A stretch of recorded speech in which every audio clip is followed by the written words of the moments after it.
What's up, everyone? We are live for another episode of Spin from the Real. Once again, I am Matt. Joining me, as always, is the personality himself, Chris Anthony Lopez. That's me. What's going on, Matt? You doing good, Bubba? I'm doing all right. And of course, joining us is the one and the only Shug. Woo, woo, woo. What's up? What's going on? How's everybody doing today? Thank you for having me once again. I got my Den Shield on, Now you're just wearing it. And not only are you wearing it on your face, you wear it on your chest too. That's the crazy part. Just wear it. Yeah, just wear it. Spread. Show it out. So. I mean, Shug, you're no stranger. You are the first person to say you're a Den Shill. And after doing a few shows with you, I will be the second person to say you're a Den Shill.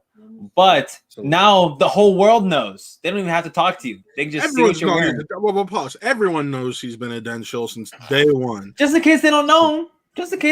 Day one. Now my man's just wearing the damn merch. That's all he's doing. At the end of the day, my man just got his merch on, and that's it. By all means, I'm glad one of us got a merch. Mine's still in the cart. My cart might have been like, "Yo, man, this has been too long." Like I'm lacking on that. I got to get on that instead of wearing plaid shirts on Spin from the Real. I feel like that's all I do is wear collared shirts on this show. But what a week, man. We had 5 matches last week that were just like they were obviously like the championship matches to end the week, and then we got a rookie showcase to start. And I don't know where we want to start because there's let's go in order. Sure, yeah, we can totes go in order. So what was that? It was Tingle and the Tyrant. Damn right, Matt. What'd you think of Ty Lieberman and Bradley Tingle's debuts? All hail the exchange, baby. Amir Moses, I'm on a mission for dime pieces and sexy ladies. Yo, Amaru, shout out to Amaru. I just got done doing his show not too long ago. My man's out here chopping. Look, Amaru. I don't want to start this right now. I get it. I don't disagree with you, Amaru. I don't disagree with you. What's going on, Jesse, in the chat? We got a bunch of inner geeks in the chat right now. Right. That's what we got going on. The future of the inner geekdom division is in the chat right now. I got a bunch of nerds in the chat. Wait. I don't see Ben Goddard in the chat. oh shit. That's some high praise and hot takes over here coming from the Den Shill. I mean, he is a Den Shill. Who's the bitch? Yeah, who's the bitch? I know he ain't talking to me. I know Jesse Swift ain't talking about me. I know damn well he ain't talking to me. So it's either you or Matt. Nah, you might be talking. Nah, I'm pretty sure he's talking to you. He ain't talking to me. He ain't talking to me. Oh, you talking to me? Are you talking to me? Jesse, bro. Jesse, you don't want to do that. He's all relaxed. Yeah, Swift, I'll come up to Washington and see you, buddy. I know where you at. Yeah, what's up? No, here Jesse's we're talking some other rooks. We're talking about some other rooks. Yo, so Amaru, sorry I just got done arguing. Kanye had to give a boy jab. Nah, dude, it was a great hour to talk Kanye and Kanye only. I love Kanye West. Everybody go check out Amaru's stuff. Reviews, RUVIEWS. Go ahead and check my boy out. Like it's a really fun show. One Gotta Stay and Twisted Fantasy. Sorry, brother, that's just how it works. But Matt, going back to Tyrant and Tingle. Please continue. All I gotta say is the Finstock Exchange has proven the dossier works so far this season. That's what's showing up, that the dossier works. Right. Totally, dude. 1,000%. Like everyone was doubting, and it continued later with Newman and Hoyk, which we'll get to that a little bit later. But like the dossier for the Finstock Exchange, like that's where the money's at. Like people are calling Finstock crazy. They were saying isn't Shug on the show? Isn't there? People are calling Finstock crazy for what he did to start the season. Which I mean, let's be honest. It's hard to judge something that we don't know what we're capable of doing. Just the one thing people were saying was it's a bunch of rooks. They're unproven talent that might sink them, which is a totally valid it's a totally valid argument, right? It's like, we don't know. Corey Cameron in the chat, I'm a late registration graduation person. Totally. I'm an everything person. Like I just Kanye West person. And by all anyway, means, like, let's stop with the Kanye. Like, yeah, so I think like Life of Pablo is super underrated. Totally kidding. But I mean, I'm not, but going back to Schmoedown, the stuff with the dossier and the Finstock Exchange, like they had themselves one hell of a week. And the 2 performances they had were great. They were really, really good. And started off with not Bradley Tingle, I mean Rip Bradley Tingle, but Ty Lieberman had himself one hell of a showing. And I know that Suge, you and Ferris were talking about last week that, yo, that's a Buddy the Barbarian. So we should expect Barbarian-like things. And I don't know about y'all, but I saw Barbarian-like things. I got some shades of the Barbarian. Like, not only did my man run through Sigourney Weaver like it was nobody's business, he TKO'd a man. Like, I know TKOs are running wild, like they're happening every other week. On the Exchange, mind you. Most of the TKOs this season belong to the Exchange. Damn right. And it's like, yo, like that's again, like Finstock and Barbarian, Roka, JTE, them leading up this faction of rooks and of sophomores. We do stand 2-year players. What's up, Taylor Robinson? But the thing with the Finstock Exchange right now, they're just absolutely killing it on all sides of the board. To me, the question was definitely about Lieberman and what he was capable of doing. No diss to Bradley Tingle. He was a late round pick. One of those guys who were like, huh? We'll get to that, Kevin Smith. We'll get there. We'll definitely get there. All the murky business y'all got going on over there. But yo, Ty Lieberman, he's going to be someone to deal with. He's going to be a thorn in people's sides going forward, especially since he's donning that Finstock Exchange merch. Yeah, for sure. I mean, he looked good. He looked good. He looked really good. You know, you got to give it up to him. Especially, we didn't know a lot about him other than the fact that he was a friend of the Barbarians, and Barbarian said he's better than me. And so I think that they were trivia buddies. They were trivia buddies, and he said that he knows what he's doing. And so I got to give it up to him, man. He was very impressive in this match, and super excited to see what he's going to be doing out here in the singles division. Is he going to play any other divisions like Barbarian or other maybe teams? Maybe we don't know. So maybe teams. Otherwise, I'm not sure. Okay, yeah. So I can't wait to see what he does. I think that he had a very impressive first match, you know, and it is against somebody. Taylor Click in the chat. He didn't just get a TKO, he got a tie KO on some real shit. And Amaru, what I'm waiting for, including what I can do, is what Finstock's rookie Dosido can do against some vets. I mean, yeah, that's another valid question. Well, we did kind of see that earlier, kind of, in a way. But we got it in the next match when we'll get to. That's literally the next match. Yeah, so we definitely got to see what it can do against some vets of the game.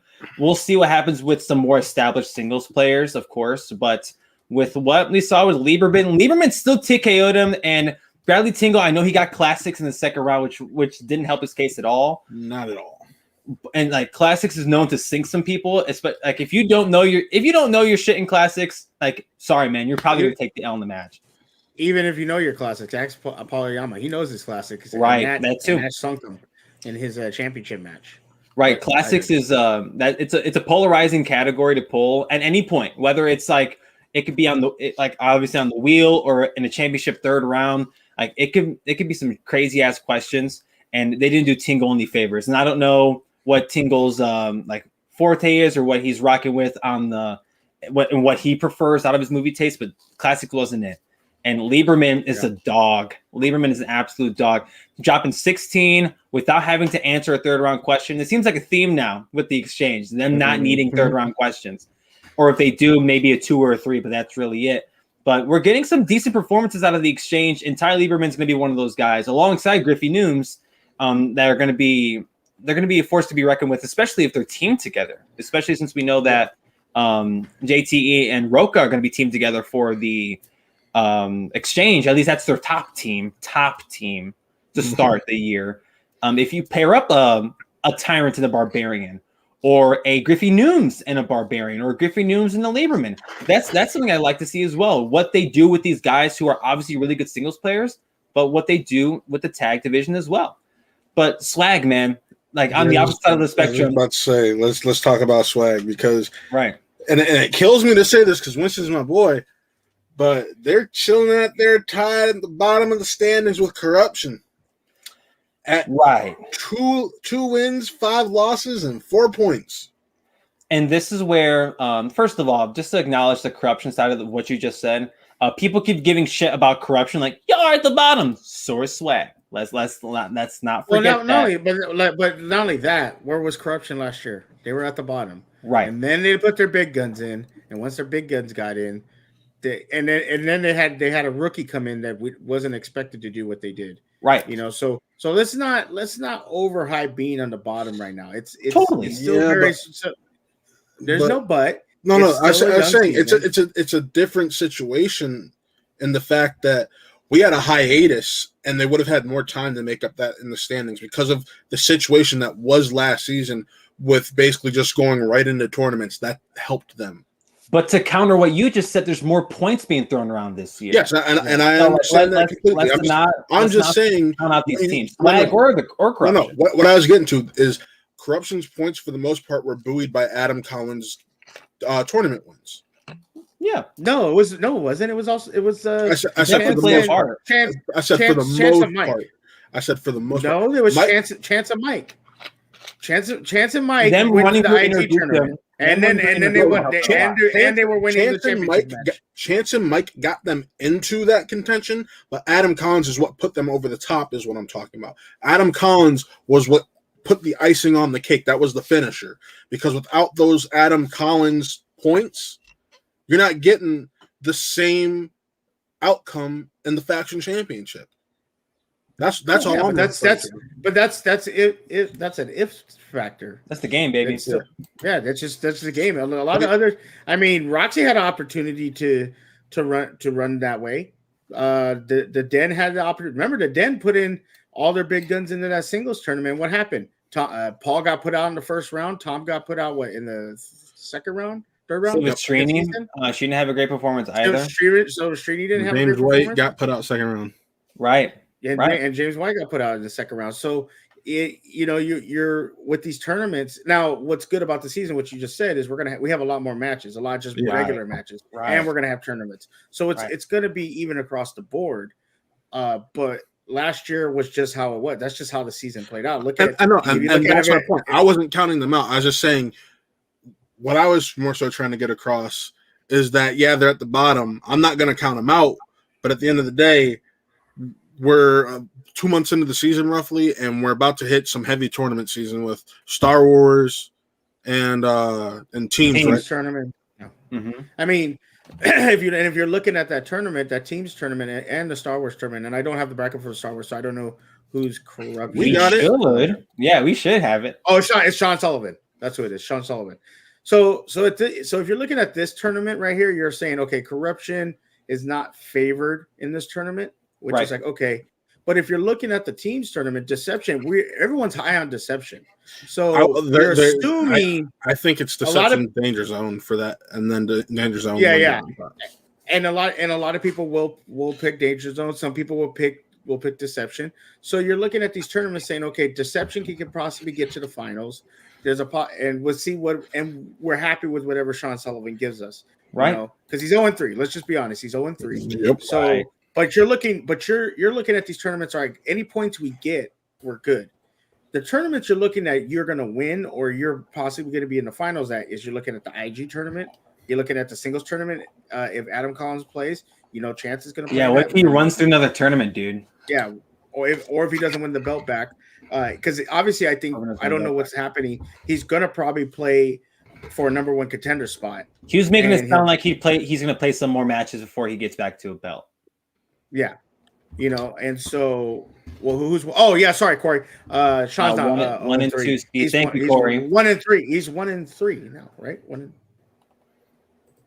Marie Wilson, Laura Kelly. Wait. 1 and 2. You're 1 and 2. No, he beat Witt, but he's 1 and 2. Yeah, he beat. Right. No, we're saying his 3 matches that he played. Yeah, that was his. No, but there's a lot of matches, a lot of points being thrown around. So by no means is any team out. It's just the dungeon has a wealthy Real. They double who's in second, right? If I'm not mistaken. For in the faction standings, and to acknowledge what Corey said not too long ago, Swag has received a handful of those KOs 1,000%.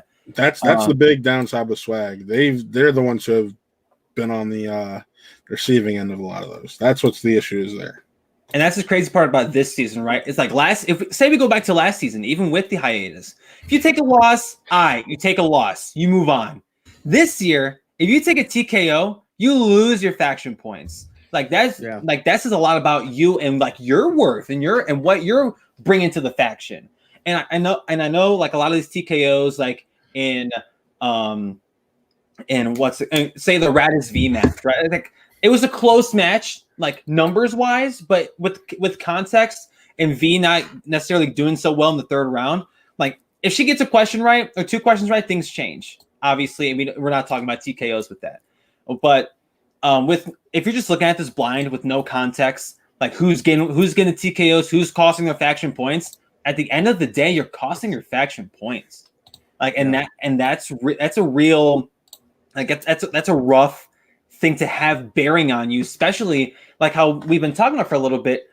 Peeps might not get another match for like another month or so. You know what I mean? At the very least. So things could be iffy. Taking a regular loss, a close loss, is not a big deal. Taking a TKO loss or a knockout loss, like we saw with Saul and Humphrey, that speaks a lot about both competitors in that match. So, Swag, they may not be looking too hot, but this could be interesting going forward. And I'm curious how the bottom side of the factions do. Granted, there's still a lot of Schmoedown left. It's been a month since the regular season started. It feels like we've been doing this shit for 6 months, but it's only been 4 weeks or 4 or 5 weeks. So there's still a lot of Schmoedown going forward. We're going to be touching 200 points. The dungeon probably will. But we're going to be touching some high points, especially while these tournaments. We're getting 2 Star Wars 2 teams, presumably that a big. So there's going to be a lot of points out there. And it's going to be interesting because I just remember you bringing this up. When you get TKO'd, you lose a point. And if you get a KO, you gain a point, and they lose a point. Yeah, right. So it's gonna be interesting in these tournaments. Like you got to put in people that you know are not be competitive, because if they get TKO'd, it's costing you points, and that's going to be very big. Going down the stretch, and totally. So I'm excited for it. It makes it more of a sport. It makes it more, you got to be more strategized. You don't put a Jesse Swift in the IG tournament because that's going to be a TKO. I'm playing Jesse. I'm joking, Jesse. I'm joking, Jesse. Sorry. He invited me on the show. I got a jab at him a little bit. That's the homie, Jesse. And I wanted to bring this up because this also is a big deal that happened over the course of the week. And I think this would be a perfect time to bring it up. Jesse's like, Jake could be inheriting a herd and faction. Is he though? We don't know that. Yeah, we don't know that now. Wait, unsub. Wait a minute. Hold the phone. I mean, the views of Suge Knight do not reflect the views of Plot Real Entertainment. No, they don't. I thought this was a WAP Boy Summer. What happened? It is a WAP Boy Summer. It is a WAP Boy Summer. Yeah, and by all means, like anyone can participate in WAP Boy Summer as long as they're on this channel. By all means, but the views of Suge Knight do not refute the views of Spin from the Real, Chris Anthony Lopez, Matt Thomas, or WAP Real Entertainment. 1,000%. But please don't unsub. Actually, subscribe to the channel if you already haven't. If you haven't subscribed to the channel, we are 5 away from 200 subscribers. So please subscribe to the channel. Please sub to the channel if you already haven't. I really, really appreciate it because it is a WAP Boy Summer. That a boy, Jesse. That a boy. Thank you. It's greatly appreciated. But do we want to talk about that cutscene with Winston right now? I mean, it'd be perfect time. Let's wait till where it really comes into play. Like, let's do it. But let's talk about that next. Let's talk about that next match because. Thank you, Juan Rivera. Thanks, Rivera. Juan Rivera. Sorry about that. I'm tired. Thanks, Juan. Really appreciate it, brother. Danny, nice to see you in here, bud. Haven't seen you in a while. What's up, brother? Hope you're good, dude. What's up? But no, let's talk about that Hoyt Griffey Newman's match because Griffey Nooms, baby. Griffey Nooms, Black Cinema, baby. Black cinema and wrestlers and film are my two favorite categories in the Schmoedown this year. Probably ever. Yeah. Like, I swear to God. The amount of times we've seen Black cinema in this season is fantastic. A, not only because those are movies that should have been mentioned and should have been in the Schmoedown years ago, but B, we're getting a lot.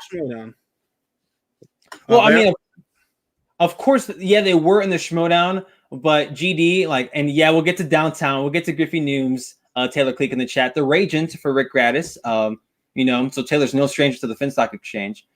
123 Narnia. We'll get to your comment in a little bit when we get to the Dan match. If Dan's ever missed a 2-pointer in a singles match, we'll touch on that. If Leo Logan's here, that's like the man to ask. That man's an encyclopedia, and I envy his Schmoedown knowledge. I really do.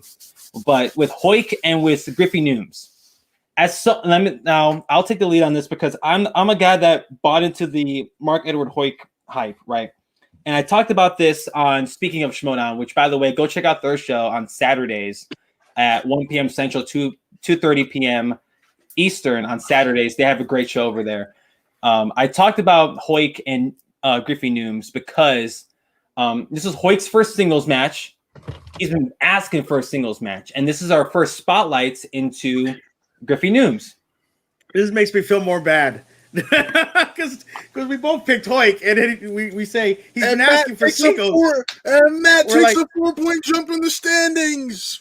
And we're like, yeah, he asked for this. He asked for this match. He wanted this, and he didn't do so hot. And yes, Juan Rivera, that blooper reel was great. It was a really great blooper reel, 100% Juan. But what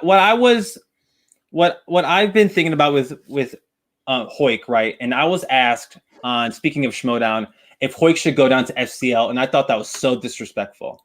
Let's forget. Oh, Leo Logan in the chat. Hoyk is one of the unluckiest players ever, as he's now 0-4 across singles and teams, 0-3 in teams, 0-1 in singles. And yes, 100%. Keep an eye out for Nooms. Yeah, dude. Apparently, because we heard the hype, we saw where he was drafted, we've seen his faction mates talk about him, and he lived up to the hype. He lived up to the hype with what the Finstock Exchange has been doing. Going back to our conversation about Ty Lieberman, right? Jesse Swift, I got the inside scoop that Shen stepped in that doggy do on some real shit, literally. But Hoyk, I don't know what it is. Like, did Hoyk play a bad match? No. No. And I don't want to hear anybody say he did. Now, did he play a good match? That's the question. No, he played an okay match. He played I. But in the Schmoedown now, you can't play I. You can't. Yeah, but here's the thing I've been noticing lately, which is very interesting. He got he's got opponent's choice, sorry. Right. And he gave him a slice. Black and Homeboy Silver. killed it. You know, Homeboy killed it. And I don't know if that was just simply because Thank you, Corey. they didn't know anything on him. Because I even did when I did my video on this match, I said I don't know any information. And I didn't find out anything about Newman until I actually talked to you guys. And then you guys started telling me, oh, well, he's coming from here. This is what he did. I was like, he's a big deal. Mm-hmm. I didn't know. Thank you, Taylor Cleek, for that information. Yes, the Raging for Rick Gratis definitely fed us that information. Yeah, and I was like, wait a minute, I didn't know that he did a podcast talking about movies and breaking down movies. Oh, a few of them. Had I known that, my thought process would have been different. Now, he's like we said, Hoyk still played a good game, but that second round, what I've been noticing is when people begin an opponent's choice, either people are not. It's because it may be because they're all rookies. Right. They don't know any information on these people. So they're giving them a slice. And then all of a sudden, these people are killing. Look what happened with Gold Leader. Like they gave him a slice and he killed it. When they gave him Black Cinema, I was like, all right, is Hoyt going to just, take a mean lead on this? And then all of a sudden, he didn't answer the first. Thank you, Danny, for the sub, baby.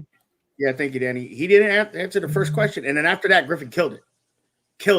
Right. And just put him out. So I think either people need to start really seeing what people's strengths and weaknesses are, or because I've been seeing this too many. Usually, it's been a death sentence when you get opponent's choice. It's like, all right, was for multiple and seasons. it's not anymore. It's not a thing anymore. It's not a thing of people, getting an opponent's choice, and you're like, oh, you're out of it. I mean, look at a perfect example is the Rager when he got Jennifer Lopez. I mean, let's be honest, if anybody can sit there with a straight face and be like, oh, he's gonna do pretty good in that category, you're lying to yourself. You're probably that wasn't even opponent's choice, but it was the equivalent of it because we haven't had. That's what I'm saying. It's the equivalent of it, and even when Christy got opponent's choice, she navigated very well. Normally, people that's where there was a possibility she would have got TKO'd or KO'd most of the times, and she actually navigated it very well. So opponent's choice is becoming not the trump card.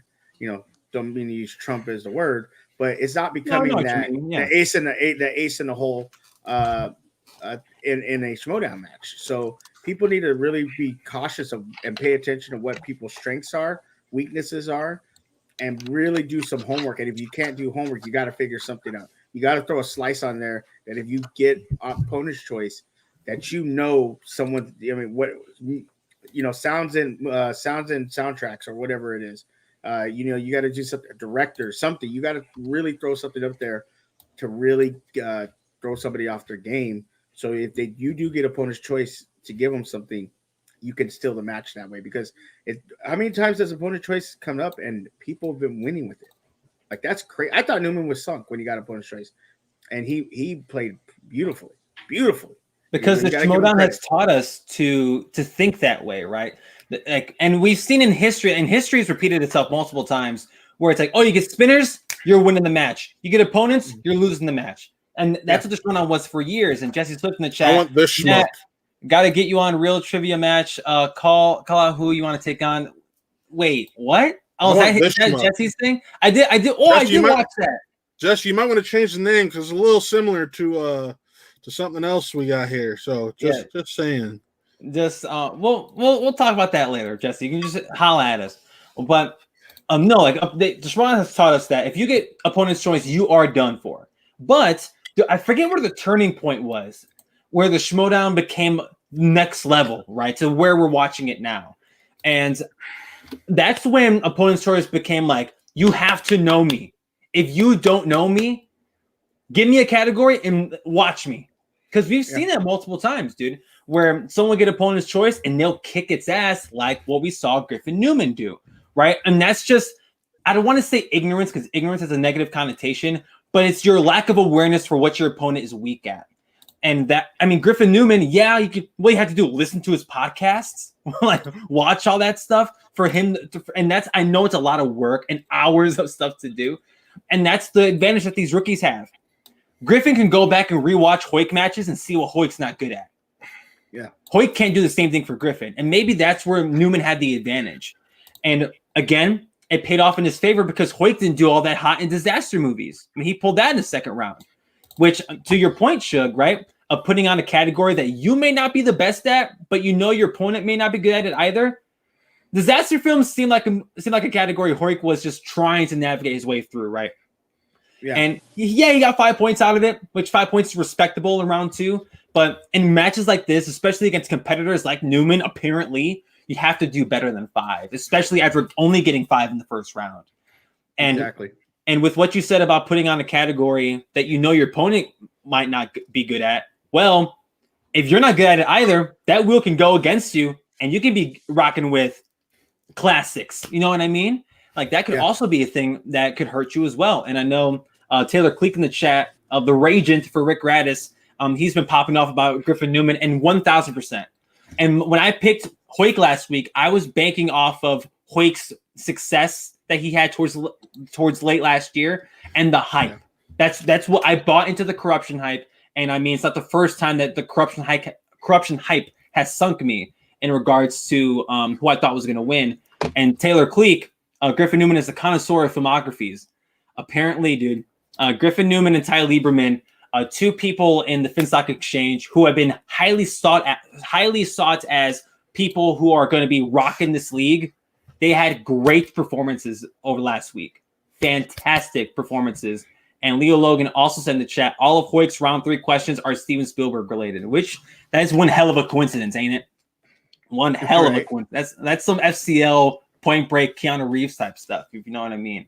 For those watching FCL, but the stuff with the FinStock Exchange, I mean, dubs all around. Good on y'all. The rookies are really making their names known, dude. And I mean, this is just one match apiece. We'll see what they do going forward. We'll see what Radis does in his next match. We'll see what Griffin does in his next match. Same thing for Lieberman. But they're looking good. I mean, when it comes down to it, especially within the Schmoedown and how it works, right? If your rookies are giving you points, which their whole team is pretty much rookies, other than Taylor Robinson, Roca, and the top three, and the top three, and Barbarian's a sophomore. Keep that in mind. Yeah, and Barbarian's a sophomore. Mm-hmm. You know, we'll talk about that match that happened with Barbarian. Or did we talk about it last week? We talked about it last week. Yeah, Barbarian was the week before. Yeah, it was the week before. But when you think about it this way, another great victory for the Exchange. No, that he lost. Oh yeah, that's what. Yeah. You're right, Damon. I'm living in the world where Barbarian just wins everything. That's what I'm doing. Right. No, but when you're getting points from your rookies, it helps you out in the long run because it sets them up for success because now they know they can deliver for you, and you're not and there's not so much weight right now on Roca. It seems like there's a little bit of weight on Barbarian, but it's like you're playing with house money with rookies, and that goes across the board to all factions. When the rookies, are doing as good as they are, we're expecting Gold Leader to possibly be in the finals of that Star Wars tournament, and you still haven't, and one of the biggest stills they haven't played yet is King Khan. King Khan. For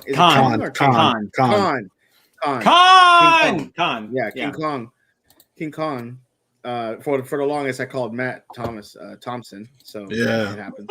Takes me a while. And Suge's been calling me son this whole time. I have, and I'm cool. I haven't corrected him. It's been okay this whole time. But it's good for the Exchange, and we'll see where they've all won their first matches, and we're going to see what they can do in their second matches. Yeah, and we got see how good they can perform. Yeah, and I think Khan's match is next week, right? It's this week or next week. He plays Flickinger, right?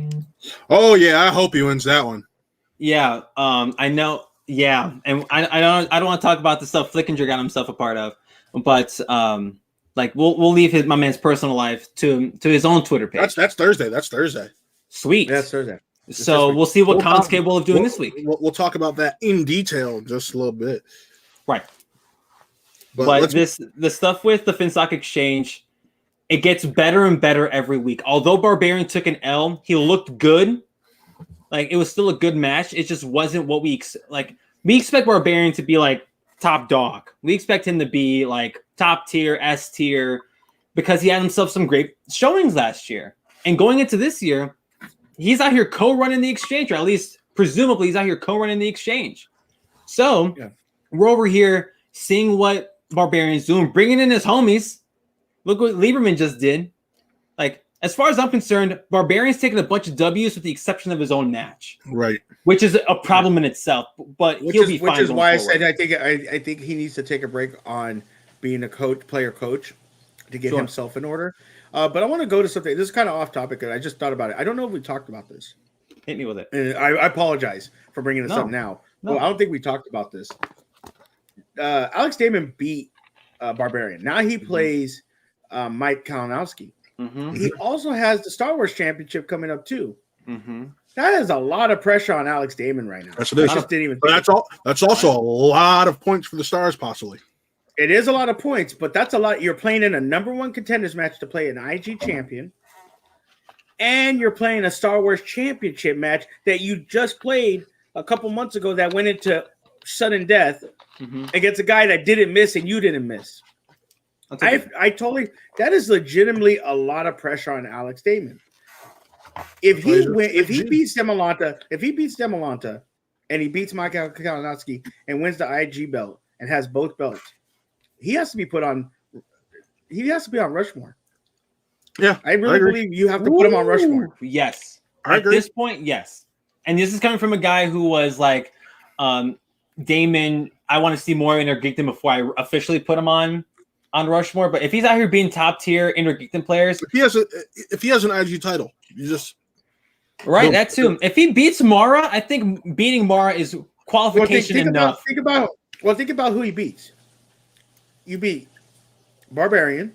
Mm-hmm. You beat Mike Kalinowski, who Then we Mara. all consider the greatest IG champion ever. Likewise. And you beat Mara Konopik, who came back to beat Chandru, and you win the Star Wars belt back, and you do them back to back, because I'm assuming he's going to play probably June. May. He'll probably play Mike. May. The Mike match is at the end of this month. Mike is at the end of the month. Mike match. Okay, so it's at the end of the month he plays. He's going to play. End of also, May. the Star Wars match. End of May is the Star Wars match. Is the Star Wars. So he's playing both of those. Right. And then if he beats Mara Konopik, if he wins Mike Kalinowski, I really believe you got to give this man props. Well, here's you should be giving him props now. Pause. You should be giving him props now, but if he does that, you cannot say he's not. You do also have to take this into consideration. That match most likely will be at Collision, which is in June, which Alex would be defending his belt at. Right. If he were to win Star Wars back. Doing some double duty, that's a lot of talk about pressure, and going back to what Shook said. That's a lot of pressure, but pressure makes diamonds, baby. We'll see what Alexander's capable of doing. But speaking of Star Wars, we also had a Star Wars match last week. John Hoey and Eric Whiteley. My only L of the week. I was this close to a perfect week.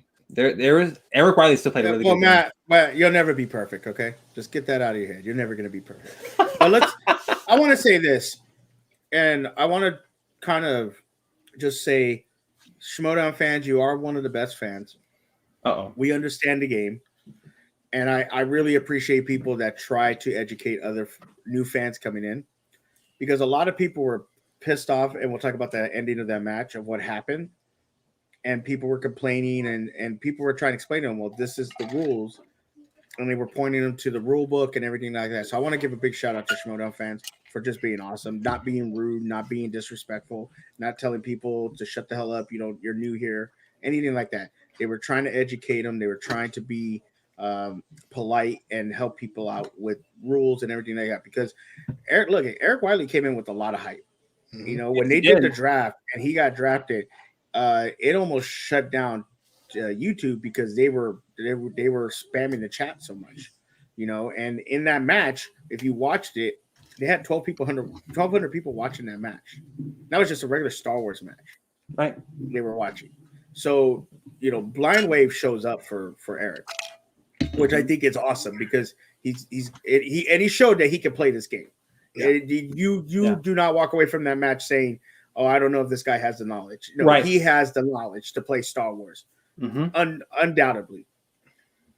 And so this was a good showing for him. It was a good showing for Hoey, and it's a good showing for the Schmoedown, because they had a lot of new people watching. They had a lot of people getting educated or getting updated on how the game is played. It got up to 1,800. 1,800. So you had 1,800 watching a regular. That's nuts. That's nuts. And so this is good for the Schmoedown, because he's bringing a lot of eyes to the Schmoedown. And even I saw tweets from them. They were saying, "Hey, be respectful. Being in there, let's go cheer him on, but be respectful." So you know what? I give a lot of credit to not only Schmoedown fans, to Blind Wave fans, fans of Eric. And it was good to see a lot of people in there, talking Schmoedown. It's what we want as fans, because we want to have this spread out, because we get a joy in watching it. And so, Divine Wave double fans don't play around. No, they don't. Heisenberg, welcome to the channel, sir. What's going on? How's Heisenberg? What's up, brother? They don't play around. And to be honest, I get where they're coming from, because it's, if you don't know the sport, like I've admitted, I watch football, me and Matt, and when we watch football and there's a flag thrown, we are complaining about it 24/7. Oh, he didn't hold him. Oh, he didn't. That wasn't offside. It's the same thing. It's in the Schmoedown. Just joking with each other. Yeah, but it's the same thing in the Schmoedown. It's like, oh man, what, really? That they're gonna not give him a point because he didn't say that, or he did this, or whatever. It happens, and you get passionate about it. But none of the fans were disrespectful. None of the fans. There was some complaining, yes, But once people were explaining to them, like, here's the rule book, this is how they understood, and they said, okay, next time Eric's gonna win his match next time. So I wanted to shout out all the fans because it was actually very nice to see such a great showing. And I just want to say, shout out on a fantastic debut by both competitors, but especially the fellow Buckeye Eric Whiteley. I think I can say this in confidence. I'm gonna say this in confidence. Sans Damon DeMolanta, is this the best Star Wars match we've seen so far this year? Yes.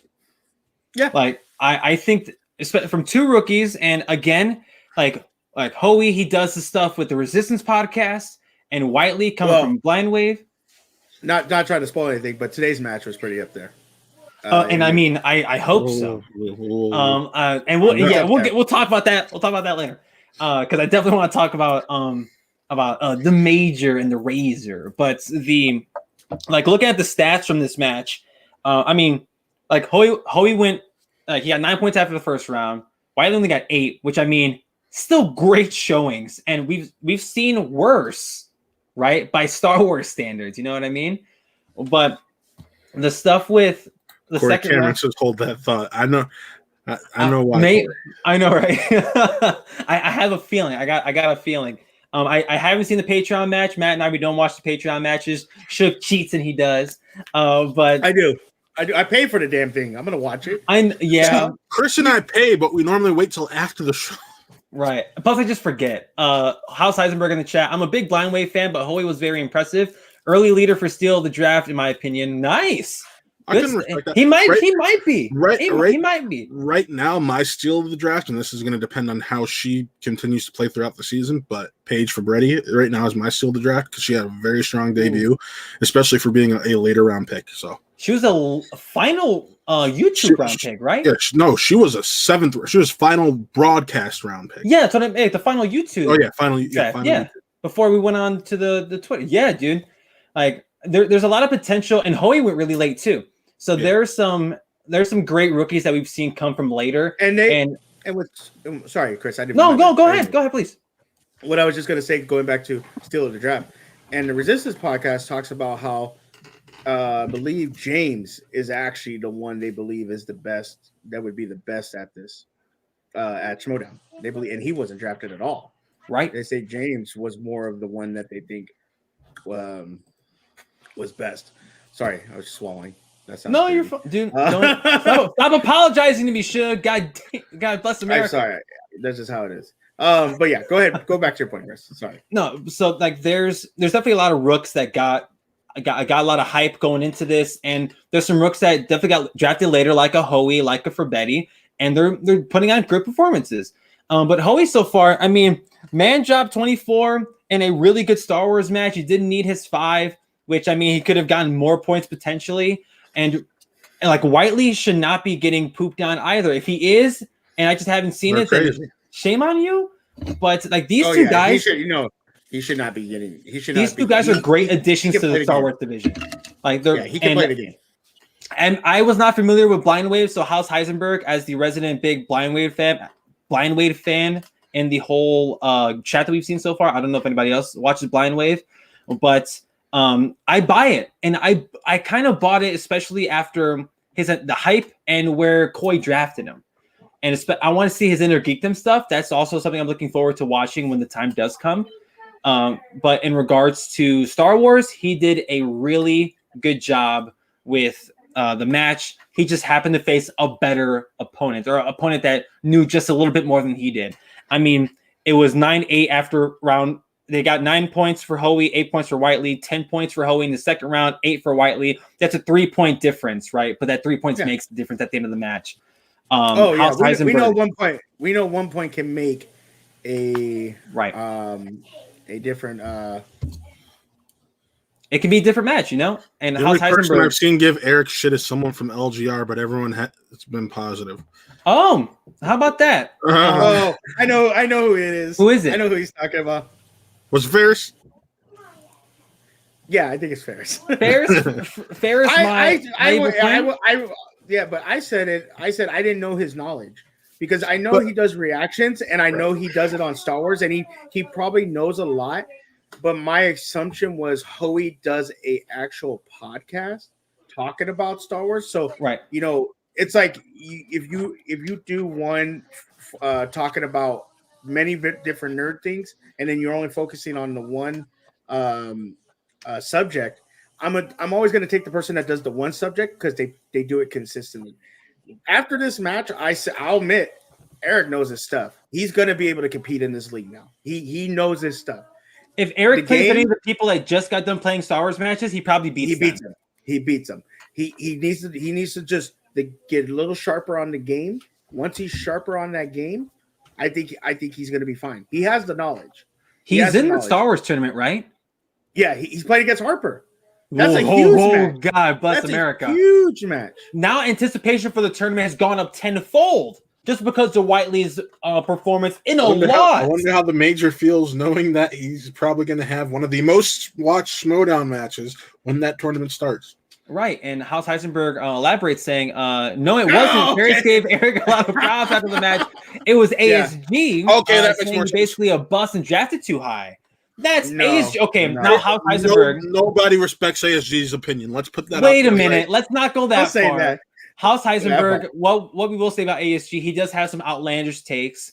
So don't crucify him too hard. Just know that if you're going to take anyone's opinion, take ours. But don't take ASG's opinion. That is bad. To say that he's a bust and he was taking. Don't say he's a bust. You're absolutely you can tell he put in the work. And let's be honest. If he just enunciates the correct answer, Hoey has to answer it 5, and if Hoey misses, Eric wins. So no, he's not a bust. ASG right there. That's a bad take on his part. ASG's usually in the chat, so I'm surprised my man's not here to defend himself. But saying he's a bust, that's way too far. We're a month in, people. Let's cool it. Let's cool it on the B word, all right? We don't need to be throwing around that B word for anybody. Not yet. Let's talk about this in August or September, and then we can have that conversation. Right. If someone goes 0-2 and both of their losses are knockouts, then maybe you could consider it, but not until 0-3 and all their matches be knockouts. Right, and that's even if you were drafted high. Like Whiteley was drafted higher than some other folks, like especially Hoey, right? He was a third rounder. That's the middle of the draft. Right. But he was drafted before Hoey, and Hoey took the W. But the whole B word has to come in. That's a little too much for my taste and for our taste as a collective. That's the one thing I will say on the three of us. Like usually, I don't like to speak for the group, but that's a little too much. From the folks, it's been from the real. Way too much. But that Star Wars match was definitely the best we've seen so far. That hasn't been on Patreon yet, because apparently the new one puts up a fight, and which I mean, as expected.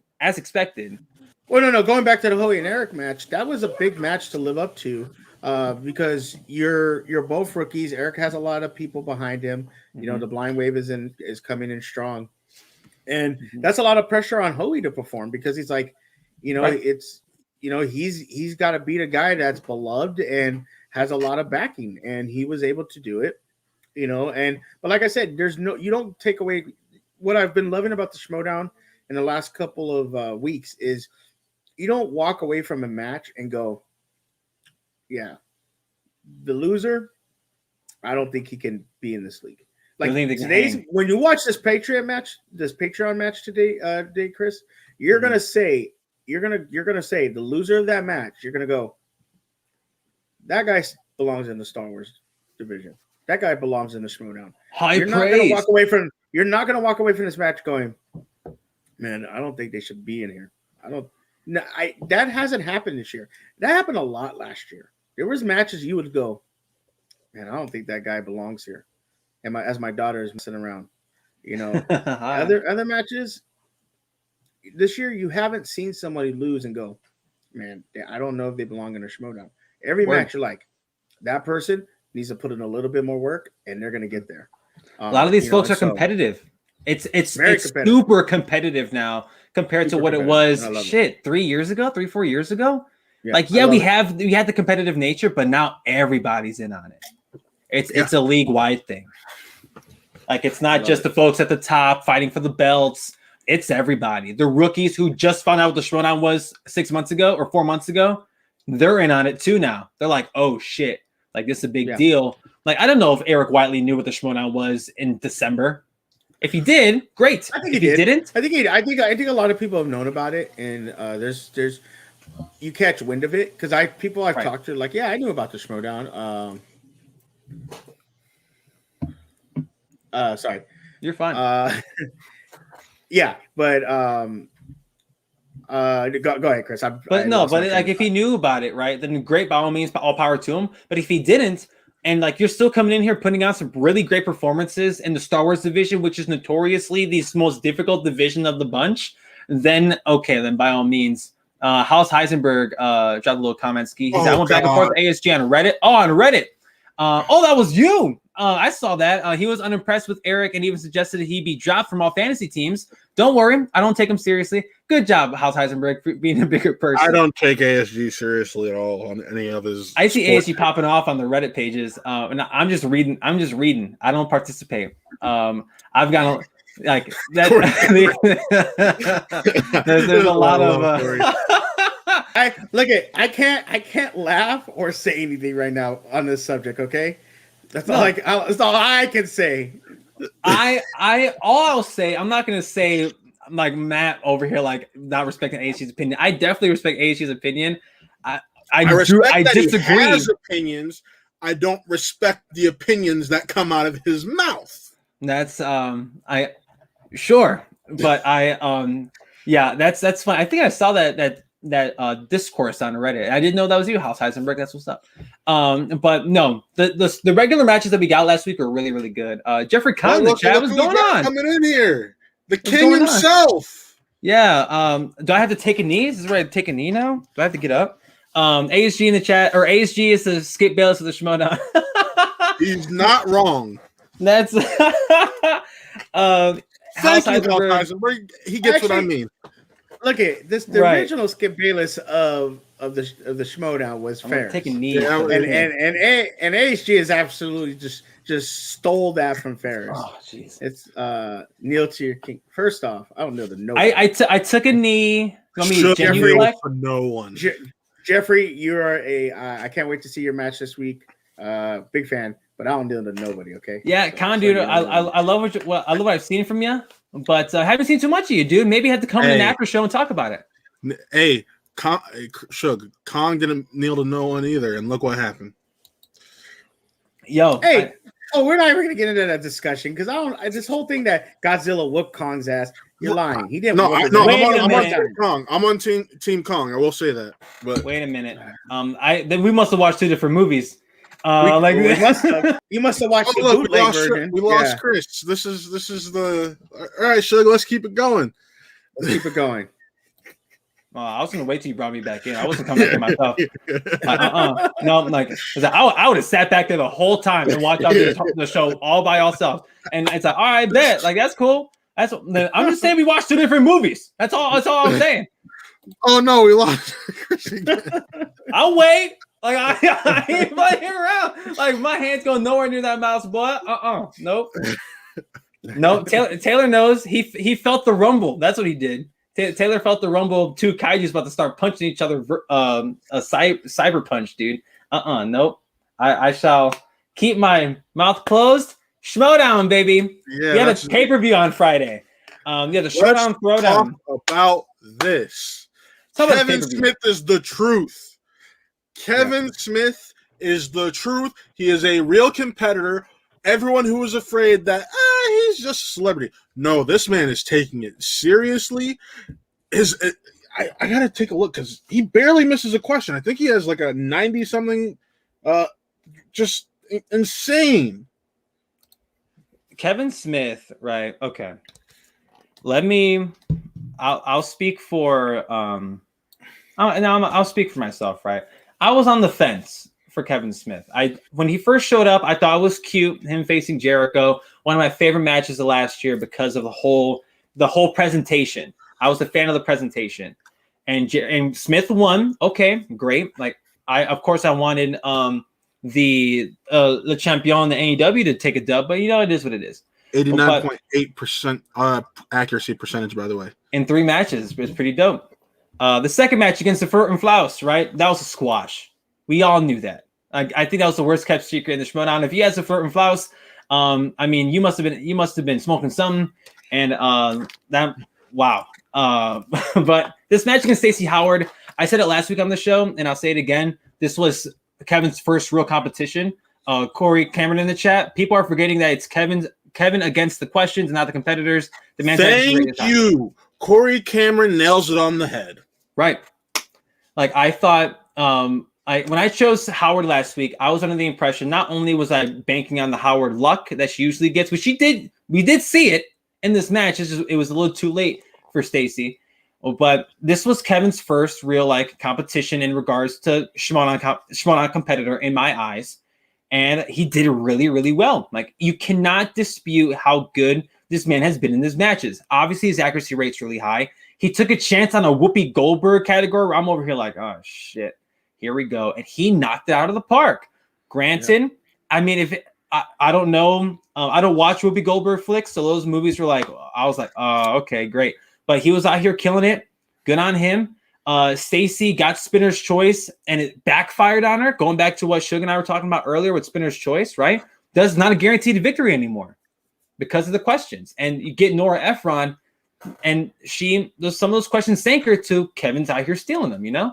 So Kevin Smith is I don't know if he's the truth. I don't know if he's Paul Pierce, but he's the real deal. Like he's not here. He's not here to play. He's definitely he's here to play. He's not playing around. He's definitely not Paul Pierce because he's not smoking weed and hanging out with strippers on IG Live for 300 people. Good morning. That man's living his life. I mean, I wouldn't put it past Kevin to be doing that. I mean, let's be honest. I mean, Kevin's definitely smoking weed. He's smoking weed. I don't know about the strippers during the pandemic. I don't know about that. Corey Cameron in the chat, to answer your question, no, I've not seen Ghost. Chris hasn't seen a lot of movies. I haven't seen a lot of movies. Corey, Chris, I can't even call you my homie anymore if you've never seen Ghost. Are you kidding me, dude? Like, you never seen the sex scene with the Righteous Brothers in that movie? No, it's the Righteous Brothers, right, Matt? The song? I think so. I think so. Maybe Suge, me, you, and Corey will get together. We'll watch Ghost together. Is that weird? Okay, that sounds weird. You, me, and Corey watching. Why is it weird? Why is it weird? Well, okay, three grown men can't watch Ghost together. Sure, Corey, you let me know. We'll do it on the channel, so it's not too weird. There we go. So everybody can watch us when that scene comes on.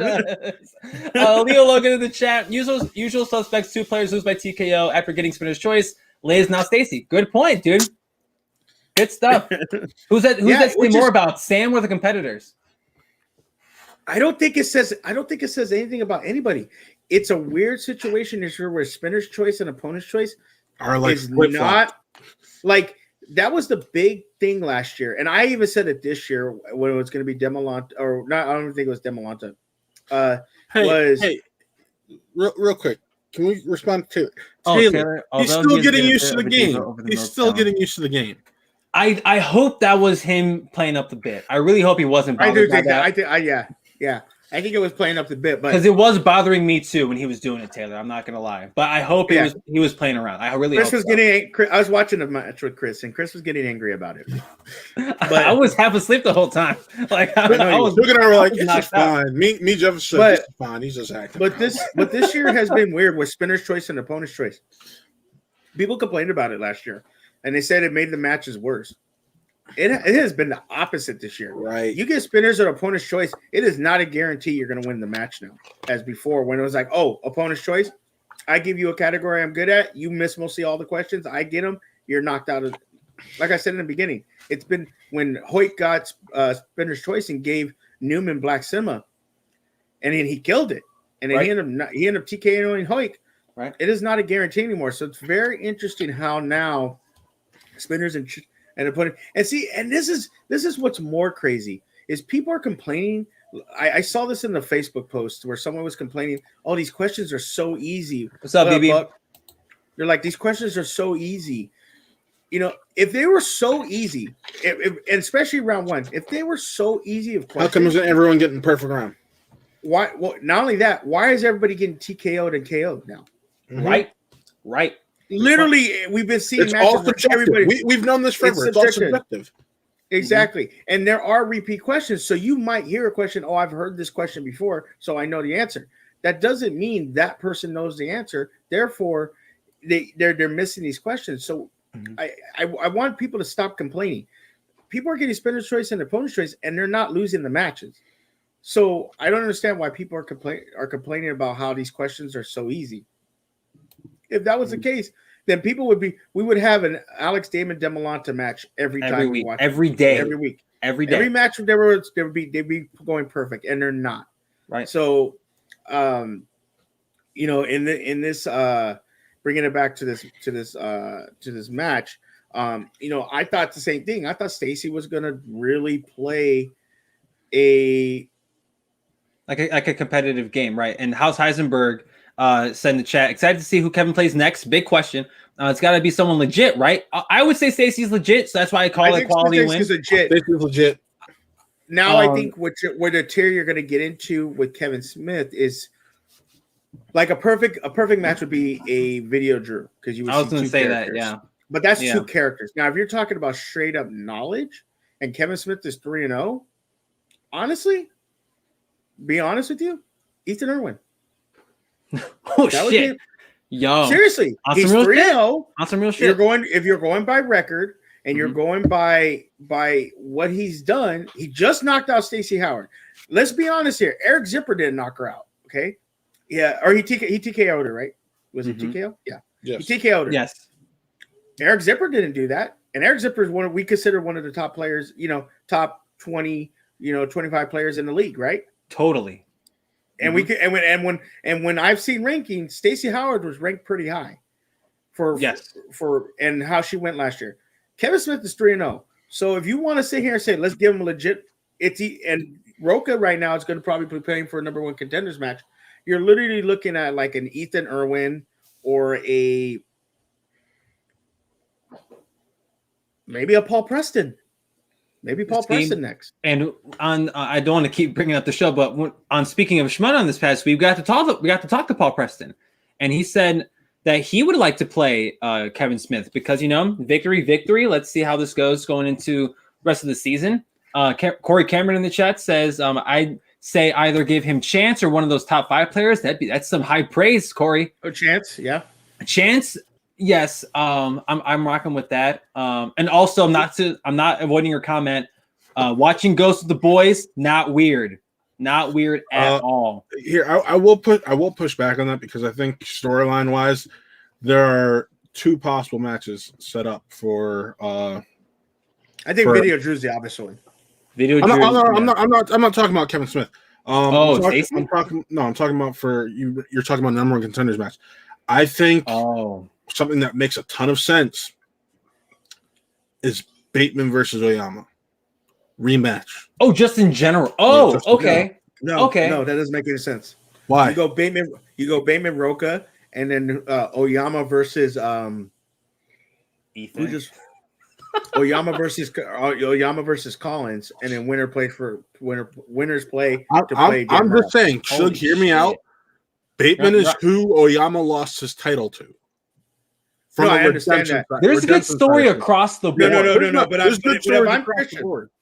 I'm Christian, your hot story right now would be Bateman versus Roca because that's ex-teammates playing each other, and you have Oyama versus Adam Collins, both former champions, both rookies as champions with similar runs, and then the winners. So let's say Bateman wins and it's Adam Collins. Now you have Adam Collins playing Bateman. Or you have Oyama playing Bateman, or you have Oyama playing Roca, or you have Adam Collins versus Roca because they played each other. Those four guys. You don't miss. You don't swap them how you want. If it's Collins Roca, okay. Roca lost to Collins in the singles tournament last year, and that's when everyone was like, "Oh, there's no wrong answer." Put those 4 players in a hat. No, Matt's always wrong. Matt's always wrong. Yeah. Really? Because our standings would say differently, motherfucker. Look, the next time you flex, I'm really leaving the stream. So I think that's not flexing. That's part of the show. The next time you flex, I'm leaving the stream. the thing with going back to Smith for a second, right? To answer House Heisenberg, right? He's like, yeah, he means like a top contender. Stacey's great, but she's been inconsistent. Facts. Kevin is on the title pass, so they give him someone towards the top of the rankings. I don't know if that's the case yet. I think Ethan. That's high praise. I think Ethan Irwin, or you give him, or does Ethan Irwin have a match for number one contenders match or something? No, because he lost the title match last year. The next number one contenders match has not been scheduled yet. No, and it's probably one of the four guys we mentioned. I think it's those four guys that we're talking about, and I think you give Roka right now. Roka's technical. So right now, I think you have to do Roka versus Irwin because Irwin is coming off of a loss, and Roka's just coming off of a win after coming off. What are the standings? So right now, I'm looking at it right now. Right now, Ethan's technically ranked number 3, but he's also coming off of a loss, so he's got to build back up slightly. Sure. Right now, the rankings are Collins, Bateman, Irwin, Oyama, Roka, Snyder, Riley, Liz Shannon Miller, Lon Harris, Kevin Goodenough Smith. What are the top 4, man? You lost me after Oyama. Collins, Bateman, Irwin, Oyama. Collins, Bateman, Irwin, Oyama. Those are the top 4. I think because Irwin his last match was a loss. I think you give. I'm saying you put. That's what I'm saying. I agree with you on that. You give him Adam. I think the 4. No, I think the 4 should be Adam, Oyama, Bateman, and Roka. I agree with you on that. Roka's number 5 right now. Here we go. I'm gonna be Christian Harloff right now. He's booking it. Book it. And then when it happens, you're all gonna love me. So your matchups are gonna be. Your matchups are going to be Roka Adam, Roka Collins, Bateman Oyama. It sets up Roka Collins have played each other, and Oyama and Bateman have played each other. And in either matchups you get, it's going to be fire matchups because you're going to have you would have if Oyama won and he played Collins. It would be former champions, former rookies that won on the same path. Mm-hmm. If it's Roka Bateman, it's former partners. If it's Collins versus Bateman, it's the last 2 champions other than Dan Merrell. And if it's Roka Oyama, it's they played before. And now Roka derailed Oyama's run last year, the comeback tour, right? So those are your 4 right there. And then you have Ethan play like Kevin Smith or somebody to then be the next set of the next setup of number 1 contenders. Word. Corey Cameron in the chat said, where would Ethan be? And I mean, I think Suge nailed it on the head. If that's not the case, then I see Ethan playing one of those top guys, Collins, Bateman, or Oyama, which should all be great matches. House Heisenberg, I know that Lon has a match, but Lon versus Kevin Smith would be hilarious. Yes, it would be. Smith versus Bibiani from Taylor Clique, I'm not opposed to that. Like I think that's a lot of fun. That'd be a lot of fun to do. Okay. What's up? Should go on audio only. Yeah, no, you're good. Yeah, but they're on the same faction. Unfortunately, it'd still be a lot of fun to do.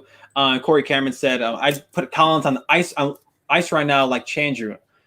I think that's what's going to happen ultimately because when teams will take the focus with deception. Well, not only that, teams will take the focus and. What it sounds like is both Chandru and Collins may end up with a number 1 contenders match with their first match back. That too. That could totally be the case too. So with that in mind, you're putting them on ice. Well, you're putting them on ice so you can give other people a chance first. Just like Kalinowski has this chance with IG. Damon. Yeah. So. Right. So, I mean, that's probably, I bet that's what it is, right? And it makes sense, especially when you do that with Kalinowski. But so let's take what Shook said. Let's take out Collins and put in Irwin. Bang, problem solved, right? Because you got the top 4 guys outside of Adam Collins, or top 5 guys besides Adam Collins, and they can fight each other and scrabble until one of them gets to Dan. But you know, it's still. The whole Kevin Smith thing's really interesting to me because, like, where do you go, right? Like, is he like? I don't think his first 2 W's are that impressive. Yes, he's answering these questions and he's nailing them, but like, it's the competition that has me all screwed up, right? That's why earlier House Heisenberg, like I was talking, like Stacy is a quality W. Stacy's a quality win, right?